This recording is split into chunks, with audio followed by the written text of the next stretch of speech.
आइए सुनते हैं जन्माष्टमी स्पेशल का पौराणिक कथा।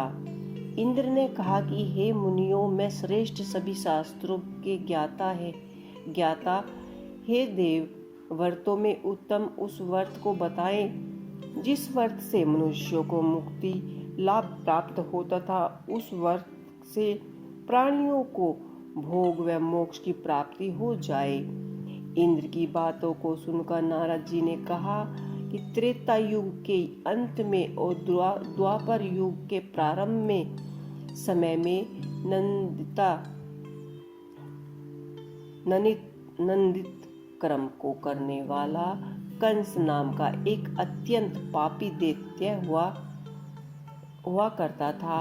उस दुष्ट व दुराचारी कंस की बहन देवकी थी। एक सुंदर बहन थी जिसका नाम देवकी था। देवकी के गर्भ से उत्पन्न हुई आठवीं संतान से पुत्र कंस का वध करने वाला था। नारद जी की बात सुनकर इंद्र ने कहा कि उस दुराचारी कंस की कथा का विस्तार पूर्वक वर्णन कीजिए। क्या वह यह संभव है कि देवी के गर्भ से उत्पन्न आठवें पुत्र अपने मामा कंस की हत्या करेगा? इंद्र की संदेह भरी बातों को सुनकर नारद जी ने कहा कि हे आदित्य पुत्र इंद्र, एक समय की बात है, उस दुष्ट कंस ने एक ज्योतिषी से पूछा, मेरी मृत्यु किस प्रकार और किसके द्वारा होगी? ज्योतिषी बोले कि हे दानव, मैं श्रेष्ठ कंस वासुदेव की पत्नी देवकी, जो वाक्पुट है और उसकी बहन भी है, उसी के गर्भ से उत्पन्न हुए आठवें पुत्र जो कि शत्रुओं को भी पराजित कर संसार में कृष्ण के नाम से विख्यात होगा। इसी संसार में कृष्ण के नाम से विख्यात होगा। वहीं एक समय सूर्य उदय काल में आपका वध करेगा। ज्योतिषी की बातों को सुनकर कंस ने कहा कि हे देवज, आप यह बताएं कि देवकी का आठवां पुत्र किस मास में किस दिन मेरा वध करेगा? ज्योतिषी बोले कि हे महाराज, माघ मास के शुक्ल पक्ष की तिथि को 16 कलाओं से पूर्ण श्री कृष्ण से आपका युद्ध होगा। उसी युद्ध में वह आपका वध करेगा। इसीलिए हे महाराज, आप अपने राक्षस यातना पूर्वक करे। इतना बताने के पश्चात नारद जी ने इंद्र से कहा कि ज्योतिषियों द्वारा बताए गए समय पर ही कंस की मृत्यु कृष्ण के हाथों निस्संदेह होगी। तब इंद्र ने कहा कि मुनि, उस दुराचारी कंस की कथा का वर्णन कीजिए कि बताएं कि कृष्ण का जन्म कैसे होगा तथा कंस की मृत्यु कृष्ण द्वारा किस प्रकार होगी। इंद्र की बातों को सुनकर नारद जी पुनः कहानी प्रारंभ की। उसी दुराचारी कंस ने अपनी एक द्वारपाल से कहा कि मेरी इस प्राणों से प्रिय बहन की पूर्ण सुरक्षा करना। द्वारपाल ने कहा कि ऐसा ही होगा। कंस के जाने के पश्चात उसकी छोटी बहन दुखित होती हुई जल लेने के बहाने घड़ा लेकर तालाब पर गई। उस तालाब के किनारे एक वृक्ष के नीचे बैठकर देवकी रोने लगी। उसी समय एक सुंदर स्त्री जिसका नाम यशोदा था, उसने आकर देवकी से प्रिय वाणी में कहा कि हे देवी, इस प्रकार तुम क्यों विलाप कर रही हो? अपने रोने का कारण मुझे बताओ। तब दुखी देवकी ने यशोदा से कहा कि हे बहन, नीच कर्म में अस्त दुराचारी मेरे ज्येष्ठ भ्राता कंस है। उस दुष्ट भ्राता ने मेरे कई पुत्रों का वध कर दिया है। इस समय मेरे गर्भ में आठवां पुत्र है, वह इसका भी वध कर डालेगा, क्योंकि मेरे ज्येष्ठ भ्राता को यह भय है कि मेरे अष्टम पुत्र से उसकी मृत्यु आवश्यक होगी। देवकी की बातें सुनकर यशोदा ने कहा कि हे बहन, विलाप मत करो, मैं भी गर्भवती हूँ। यदि मुझे कन्या हुई तो तुम अपने पुत्र के बदले उस कन्या को ले लेना। इसी प्रकार तुम्हारा पुत्र कंस के हाथों से मारा नहीं जाएगा। तदनंतर कंस ने अपने द्वारपाल से पूछा कि देवकी कहाँ गई है। इसी प्रकार वह दिखाई नहीं दे रही है।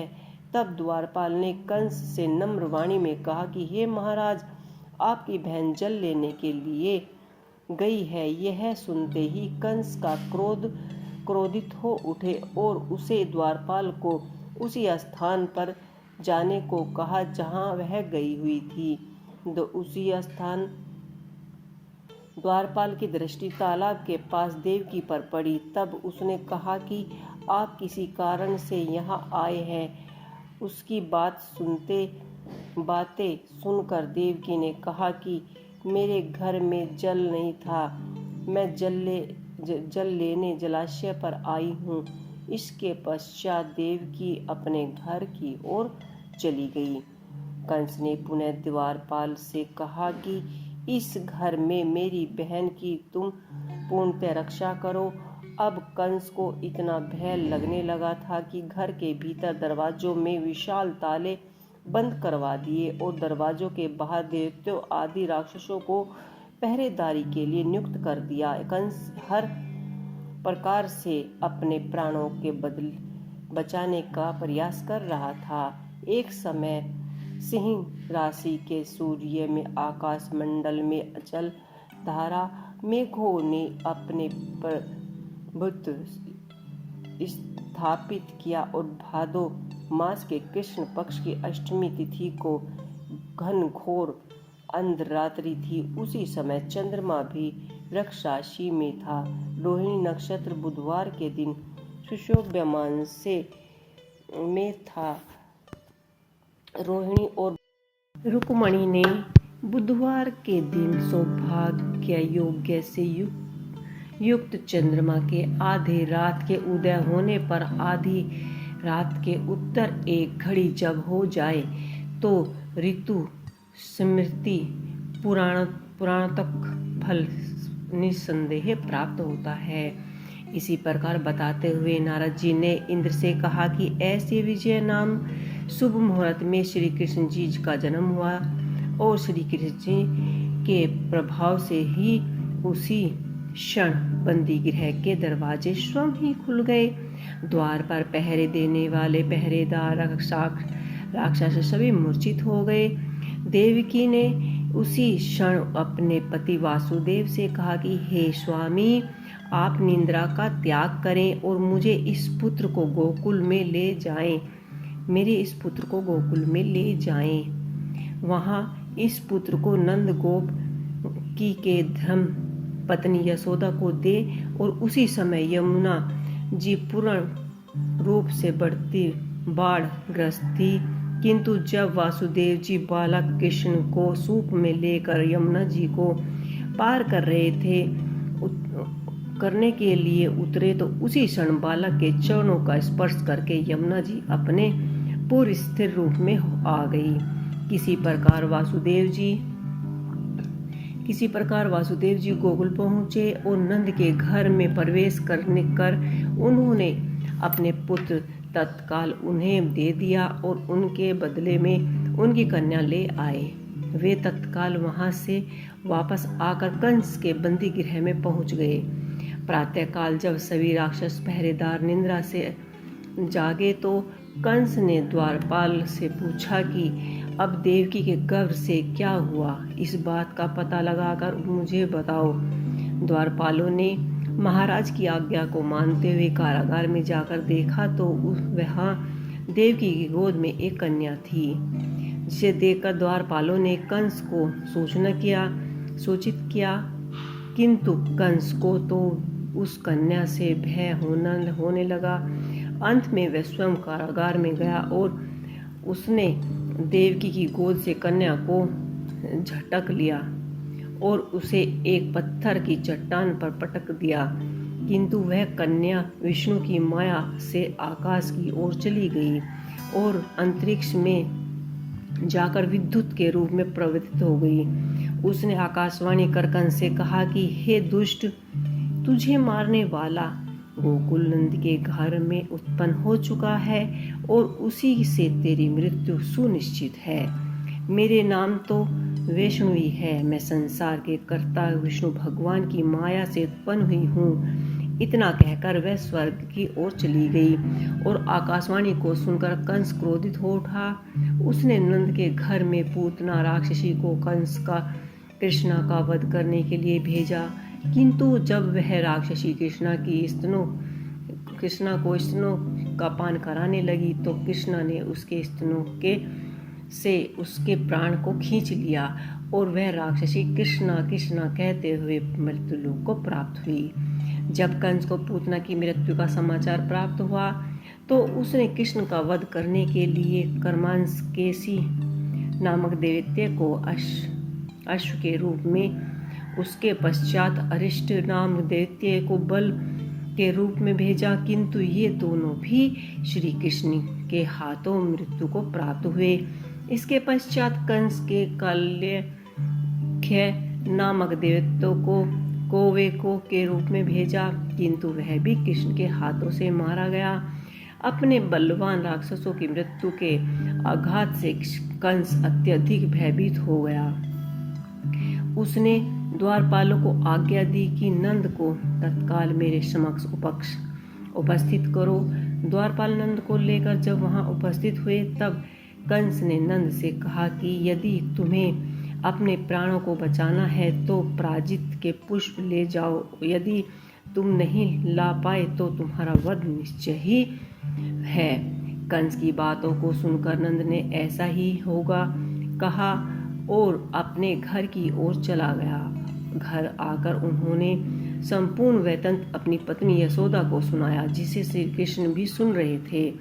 एक दिन श्री कृष्ण ने अपने मित्रों के साथ यमुना नदी के किनारे गेंद खेल रहे थे और अचानक ही स्वयं ही गेंद को यमुना में फेंक दिया। यमुना में गेंद फेंकने का मुख्य उद्देश्य था कि वे किसी प्रकार पराजिता फूल को ले आए। अंत में कदम के वृक्ष पर चढ़कर यमुना में कूद पड़े। कृष्ण के यमुना में कूदने का समाचार श्रीधर नामक गोपाल ने यशोदा को सुनाया। यह सुनकर यशोदा भयभीत हुई, यमुना नदी के किनारे जा पहुंचे और अब उसे यमुना नदी की प्रार्थना करते हुए कहने लगे कि हे यमुना, यदि मैं बालक को देखूंगी तो भद्रपद मास की रोहिणी युक्त अष्टमी का व्रत अवश्य करूंगी, क्योंकि दया दान सज्जन प्राणी ब्राह्मण कुल में जन्म, रोहिणी युक्त अष्टमी गंगा जल, एकादशी गाय श्रद्धा और रोहिणी व्रत से ये सभी दुर्बल हैं। हजारों अश्वमेघ यज्ञ, सहस्रास्त्रों, राजसूय यज्ञ, दान, तीर्थ और व्रत करने से जो फल प्राप्त होता है वह सब कृष्ण अष्टमी के व्रत को करने से प्राप्त हो जाता है। यह बात नारद जी श्री ऋषि ने इंद्र को कही कि इंद्र ने कहा कि हे मुनियों, मैं श्रेष्ठ नारद यमुना नदी में कूदने के बाद उस बाल रूप कृष्ण ने पाताल में जाकर क्या किया, यह संपूर्ण वृत्तांत भी मुझे बताए। नारद जी ने कहा कि हे इंद्र, पाताल में उस बालक ने नागराज की पत्नी से कहा कि तुम यहाँ क्या कर रही हो, कहाँ से आई हो और यहाँ आने का क्या प्रयोजन है। नागपत्नी बोली कि हे कृष्ण, क्या तूने धातु कीड़ा की है जिसमें आपका समस्त धन हार गए हैं। यदि यह बात ठीक है तो कक्कड़, मुकुट और मणियों का हार लेकर अपने घर में चले जाओ, क्योंकि इस समय मेरे स्वामी शयन कर रहे हैं। यदि वे उठ गए तो वे तुम्हारा भर्षण कर लेंगे। नागपत्नी की बातें सुनकर श्री कृष्ण ने कहा कि हे कांते, मैं कितने प्रयोजन से यहाँ आया हूँ वह कहाँ है। कांते, मैं किस प्रयोजन से यहाँ आया हूँ वह वृत्तांत मैं तुम्हें बताता हूँ। समझ लो कि मैं कालिया नाग के मस्तक को कंस के साथ धातु में हार चुका हूँ और वहीं लेने मैं यहाँ आया हूँ। बाल कृष्ण की इस बात को सुनकर सोए हुए पति को उठाते हुए उसने कहा कि हे स्वामी, आपके घर यह शत्रु आया है, अतः आप इसका संहार करें। स्वामिनी की बातों को सुनकर कालिया नाग निद्रावस्थ से जाग उठा और बाल कृष्ण से युद्ध करने लगा। इस युद्ध में श्री कृष्ण को मूर्छिता आ गई। उसी मूर्छिता को दूर करने के लिए उन्होंने गरुड़ का स्मरण किया। स्मरण होते ही गरुड़ जी वहां आए और श्री कृष्ण गरुड़ पर चढ़कर कालिया नाग से युद्ध करने लगे और उन्होंने कालिया नाग को युद्ध में पराजित कर दिया। जब कालिया नाग को ने भली भांति जान लिया था कि मैं जिनसे युद्ध कर रहा हूँ वे भगवान विष्णु के अवतार श्री कृष्ण हैं, अतः उन्होंने कृष्ण के चरणों में ष्ठंग प्रमाण किया और पराजिता से उत्पन्न बहुत से पुष्पों को मुकुट में रखकर कृष्ण को भेंट किया। जब कृष्ण चलने को हुए तो तब कालिया नाग की पत्नी ने कहा कि हे स्वामी, मैं कृष्ण को नहीं जान पाई हूँ। जनदत्त मंत्र रहित, क्रिया रहित, भाव रहित मेरी रक्षा कीजिए। हे प्रभु, मेरे स्वामी, मुझे वापस दे दो। तब श्री कृष्ण ने कहा कि हे सब सर्पिणी, देवित्व में जो सबसे बलवान है, उस कंस के सामने मैं तेरे पति को ले जाकर छोड़ दूंगा, अन्यथा तुम अपने घर को चली जाओ। श्री कृष्ण कालिया नाग के फन पर नृत्य करते हुए यमुना से बाहर आ गए। तदंतर कालिया नाग की फुंकार से तीनों लोक कांपते हुए अब श्री कृष्ण कंस की मथुरा नगरी को चल दिए। वहां कमल पुष्पों को देखकर यमुना के मध्य जलाशय में वह कालिया सर्प भी चला गया। इसी इधर कंस भी विमस्त हो गया और कृष्ण प्रसन्नचित्त होकर गोकुल लौट गए।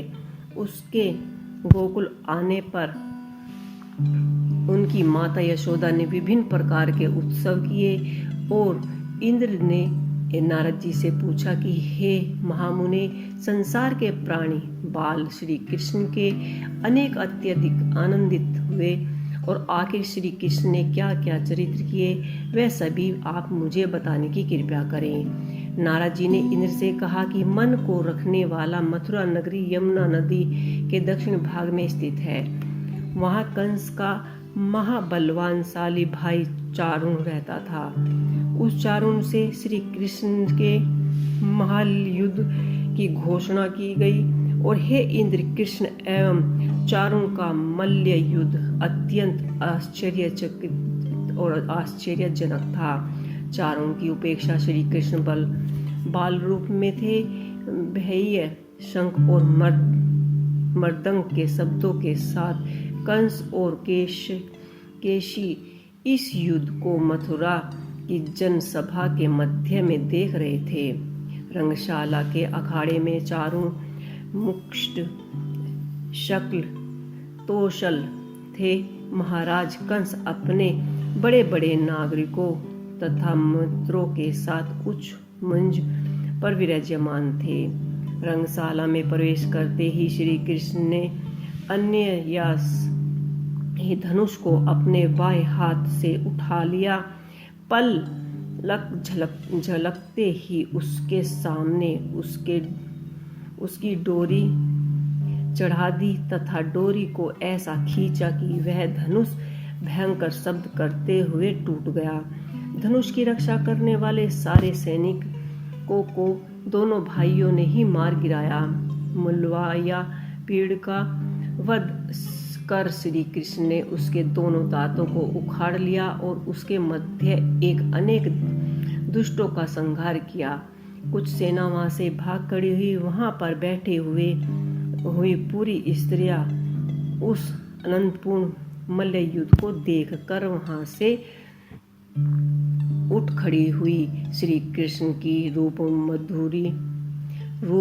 माधुरी का दर्शन कर कहने लगी कि ओहो, सच पूछो तो ब्रजभूमि की परम पवित्र और धन्य है। वहाँ परम पुरुषोत्तम मनुष्य के वेश में छिपकर रहते हैं। देवों के देव महादेव शंकर जी, लक्ष्मी जी उनके चरण कमलों की पूजा करते हैं। वे ही प्रभु वहाँ रंग बिखेरेंगे। पुष्पों की माला धारण करके गाँव के पीछे पीछे सखियों और बलराम जी के साथ बांसुरी बजाते हुए नाना प्रकार की क्रीड़ा करते हुए आनंद से विचरण करते रहे। श्री कृष्ण जी इस रूप धुरिमा का आनंद केवल ब्रजवासियों एवं विशेषकर गोपियों के लिए ही सुलभ है। वहाँ के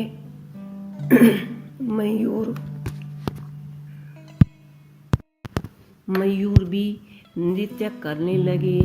इसी तरह से वासुदेव सबको श्री कृष्ण, बलदेव और नंद वासुदेव सबको बंदी बनाने के लिए आदेश दिया, किंतु सब देखते ही देखते बड़े वेग से उछलकर श्री कृष्ण के मृत्यु पर जा पहुँचे और उसकी चोटी पकड़कर नीचे गिरा दिया तथा उसकी छाती के ऊपर कूद गए, जिससे उसके प्राण पखेरु उड़ गए।